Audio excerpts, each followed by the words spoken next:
네, 안녕하세요. 핵심 자료를 바탕으로 복잡한 이슈를 알기 쉽게 파헤쳐보는 시간입니다. 오늘 우리가 함께 들여다볼 주제는 바로 세계 경제의 판도를 뒤흔들고 있는 보이지 않는 힘, 그림자 시장에 대한 이야기입니다. 자, 그럼 본격적으로 한번 시작해 볼까요? 언뜻 보기에는요, 정말 아무 상관없어 보이는 세 가지 국제적인 사건이 있습니다. 근데 이 안에 아주 기묘한 연결고리가 숨어 있거든요. 이걸 먼저 한번 짚어보면서 이야기를 풀어가 보죠. 우선 첫 번째 단서, 영국의 거대 석유 기업 BP 있잖아요. 이 회사가 거의 붕괴 직전까지 갔을 때 구원투수를 찾았는데 이게 웬일인지 런던이나 뉴욕의 은행이 아니었어요. 그들이 달려간 곳은 바로 아부다비, 카타르, 싱가포르의 국부 펀드였습니다.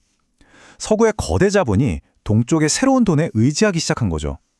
이게 과연 뭘 의미할까요?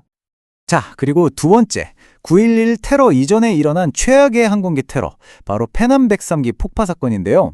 이 사건의 범인이 유죄 판결을 받고 복역 중이었는데 갑자기 풀려납니다.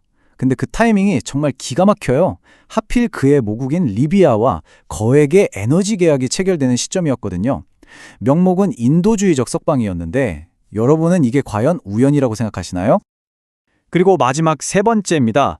세계적인 광산기업 리오틴토의 호주 출신 임원이 있었는데요. 이 사람이 갑자기 중국에서 체포돼서 감옥에 갑니다.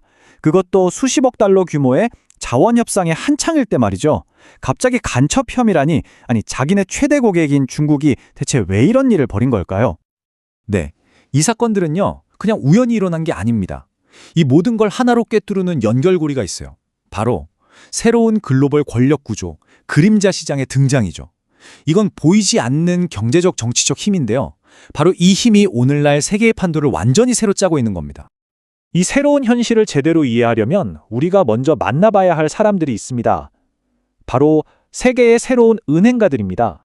바로 국부 펀드, SWF라고 부르는 것들입니다. 이건 우리가 흔히 아는 그런 민간 투자 회사가 아니에요. 말 그대로 국가가 소유한 투자 펀드죠. 석유 수출이나 무역 흑자로 벌어들인 나라의 잉여 자금을 관리하는, 그러니까 정부가 직접 통제하는 거대한 돈주머니라고 생각하시면 됩니다. 국가의 공식 외환 보유고하고는 또 별개로 움직이는 자금이죠. 그럼 그 규모가 어느 정도일까요? 자, 한번 보세요.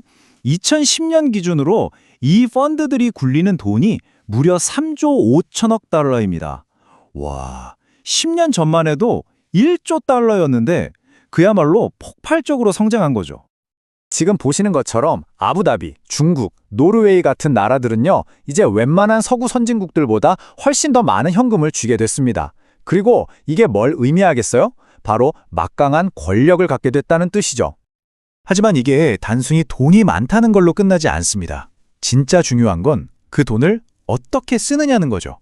그리고 이 새로운 게임의 법칙을 누구보다 잘 이해하고 활용하는 플레이어가 있습니다. 바로 중국입니다. 경제력이 어떻게 무기로 쓰일 수 있는지 아까 말씀드렸던 리오틴토 임원 스턴후 사건을 다시 한번 자세히 들여다보죠. 이 타임라인을 보시면 그 흐름이 아주 명확하게 보입니다. 철광석 가격 협상이 한창일 때 체포됐고 뇌물과 국가 기밀 절취 혐의로 기소된 뒤에 아주 신속하게 재판이 끝나고 바로 감옥으로 갔죠. 정말 흥미로운 지점은 바로 여긴데요. 자, 보세요. 호주 광산 임원 스턴후는 뇌물 혐의로 10년형을 선고받았습니다. 그런데 비슷한 시기에 당시 중국 주석의 아들이 나미비아에서 뇌물 혐의로 조사를 받았거든요. 결과가 어땠을까요? 사건은 그냥 조용히 덮이고 그는 오히려 승진까지 합니다. 이 새로운 게임에선 당신이 누구냐가 법보다 훨씬 더 중요한 겁니다. 정의의 저울이 완전히 다르게 움직이는 거죠. 이렇게 부와 권력의 중심축이 거대하게 이동하는 건 그냥 먼 나라 얘기가 아닙니다. 이건 현실 세계에 아주 직접적인 영향을 미치고 있어요. 특히 과거 세계 경제를 이끌었던 서구 산업의 심장부가 서서히 비어가고 있다는 거죠. 심지어 경제학자들은요, 아예 판이 뒤집히는 대역전을 예측하고 있습니다. 2050년쯤 되면 중국이나 인도 같은 신흥 경제 7개국의 GDP 총합이 미국이나 독일 같은 기존 G7 국가들보다 무려 25%나 더 커질 거라는 전망이 나오고 있어요. 지난 세기의 경제 권력 구도가 완전히 뒤바뀌는 겁니다. 그럼 이런 거대한 변화가 평범한 사람들의 삶에는 어떤 의미일까요? 미국의 작은 도시 피츠필드를 한번 보죠. 여긴 한때 제너럴 일렉트릭 GE 덕분에 아주 잘 나가던 공업 도시였어요. 1970년만 해도 인구가 5만 7천 명이나 됐죠. 하지만 제조업 일자리가 해외로 빠져나가고 기존의 경제 질서가 흔들리면서 이 도시도 서서히 쇠락하기 시작합니다. 1990년에는 인구가 4만 9천 명으로 줄어들었죠. 그리고 2009년에는 4만 3천 명까지 감소했습니다. 그러니까 거의 40년 만에 도시 인구의 4분의 1이 사라진 거예요. 이건 단지 한 도시의 이야기가 아니라 거대한 변화의 흐름 속에서 나타나는 고통스러운 현실을 보여주는 겁니다.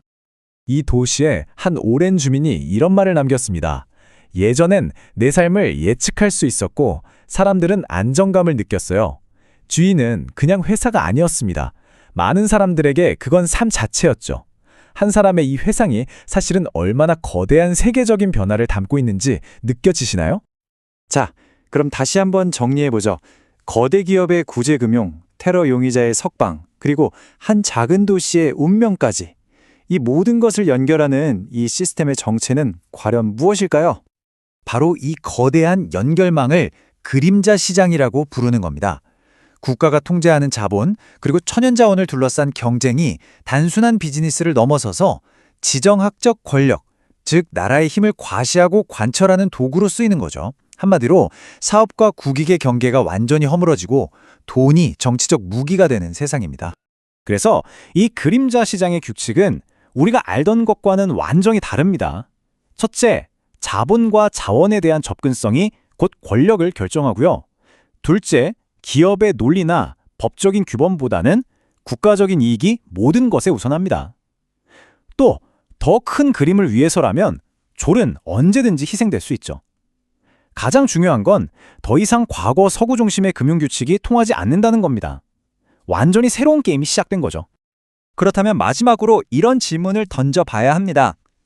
이렇게 판이 완전히 바뀐 새로운 글로벌 게임에서 과연 과거의 낡은 규칙을 고수하는 게 현명한 일일까요? 아니면 오히려 우리의 발목을 잡는 족쇄가 될까요? 그림자 시장의 힘은 우리가 인지하던 못하던 이미 우리 경제와 삶 깊숙이 들어와 있습니다.